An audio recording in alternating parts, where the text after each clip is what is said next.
നമസ്കാരം. ന്യൂസ് എക്സ്പ്രസിലേക്ക് സ്വാഗതം. തിരൂരങ്ങാടിയിൽ പരിശോധന കർശനമാക്കി പോലീസ്. ആളുകൾ പുറത്തിറങ്ങാത്തതിനെ തുടർന്ന് ടൗണുകൾ വിജനമായി. അവശ്യ സർവീസുകൾ മാത്രമാണ് അനുവദിച്ചത്.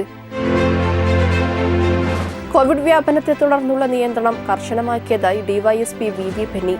അവശ്യ സർവീസുകൾക്ക് മാത്രമാണ് അനുമതിയെന്നും നിയമം ലംഘിച്ചാൽ കർശന നടപടിയുണ്ടാകുമെന്നും തിരൂർ സ്റ്റേഷൻ പരിധിയിൽ 10ഓളം കേന്ദ്രങ്ങളിൽ കർശന പരിശോധന നടന്നുവരികയാണെന്നും തിരൂർ താഴെപ്പാലത്തെ വാഹന പരിശോധനയ്ക്കിടെ ഡിവൈഎസ്പി പറഞ്ഞു.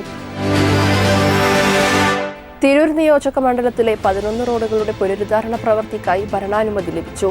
തിരൂർ നിയോജക മണ്ഡലത്തിലെ കാലവർഷക്കെടുതി മൂലം തകരാറായ 11 റോഡുകളുടെ പുനരുദ്ധാരണ പ്രവൃത്തിക്കായി MLAയുടെ ശുപാർശയിൽ 73 ലക്ഷം രൂപയുടെ ഭരണാനുമതി നൽകി ഉത്തരവ്. ദുരന്ത നിവാരണ വകുപ്പിൽ നിന്ന് ഉത്തരവ് ലഭിച്ചതായി കുറുപ്പുളി മൊയ്തീൻ MLA അറിയിച്ചു. റോഡിലെ കുഴിയടക്കൽ നാട്ടുകാരുടെ പ്രതിഷേധത്തിനിടയാക്കി. കൂടുതൽ പ്രയാസമുള്ള ഭാഗങ്ങൾ ഒഴിവാക്കിയാണ് അറ്റകുറ്റപ്പണി നടത്തുന്നതെന്ന് നാട്ടുകാർ. താനൂർ ചീരാൻ കടപ്പുറം ഭാഗത്താണ് നാട്ടുകാരും ഓട്ടോ തൊഴിലാളികളും പ്രതിഷേധവുമായി രംഗത്തെത്തിയത്. താൽക്കാലിക പരിഹാരമല്ല വേണ്ടതെന്നും പൂർണ്ണമായും നവീകരണ പ്രവൃത്തി നടത്തണമെന്നും മുൻ സ്റ്റാൻഡിംഗ് കമ്മിറ്റി അധ്യക്ഷൻ കെ സലാം ആവശ്യപ്പെട്ടു.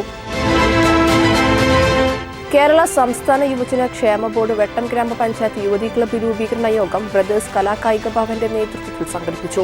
വെട്ടം പഞ്ചായത്ത് പ്രസിഡന്റ് നൌഷാദ് നല്ലാഞ്ചേരി ഉദ്ഘാടനം നിർവഹിച്ചു. വാക്സിനേഷനിൽ മാതൃകാ പ്രവർത്തനം. തിരൂർ നഗരസഭയ്ക്ക് ജില്ലാ കളക്ടറുടെ അനുമോദനം. ജില്ലയിൽ 2ാം ഡോസ് വാക്സിനേഷനിൽ മികച്ച നേട്ടം കൈവരിച്ച തിരൂർ ഉൾപ്പെടെയുള്ള തദ്ദേശ സ്വയംഭരണ സ്ഥാപനങ്ങൾക്ക് കളക്ടറുടെ അഭിനന്ദനം.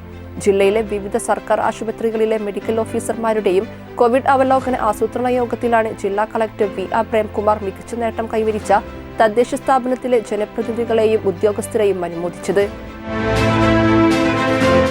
SKSSF വെസ്റ്റ് ജില്ലാ കമ്മിറ്റിയുടെ ആഭിമുഖ്യത്തിൽ താനൂരിൽ നടക്കുന്ന മനുഷ്യജാലികയുടെ ഭാഗമായി കാഹളം എന്ന പേരിൽ മനുഷ്യജാലിക സന്ദേശ ജാഥ നടത്തി. കൊണ്ടൂർ ക്ലസ്റ്റർ കമ്മിറ്റിയുടെ ആഭിമുഖ്യത്തിലാണ് ജാഥ സംഘടിപ്പിച്ചത്. കോവിഡ് പ്രതിരോധ പ്രവർത്തനത്തിലെ വീഴ്ച ചൂണ്ടിക്കാട്ടി താനൂർ CHCക്ക് മുന്നിൽ BJP താനൂർ മണ്ഡലം കമ്മിറ്റിയുടെ ആഭിമുഖ്യത്തിൽ നിൽപ്പ് സമരം നടത്തി. കാട്ടുങ്ങൽ പ്രഭാകരൻ ഉദ്ഘാടനം നിർവഹിച്ചു. കോവിഡ് കേസുകൾ കൂടുന്നു. തിരുനാവായിൽ കോവിഡ് രോഗികളുടെ എണ്ണം 100 കടന്നു. തീരദേശം ഉൾപ്പെടെ ജാഗ്രതയിൽ. കോവിഡ് പ്രതിരോധ പ്രവർത്തനങ്ങൾ ഊർജിതമാക്കുന്നതിനായുള്ള പ്രവർത്തനങ്ങൾ ആരംഭിച്ചു.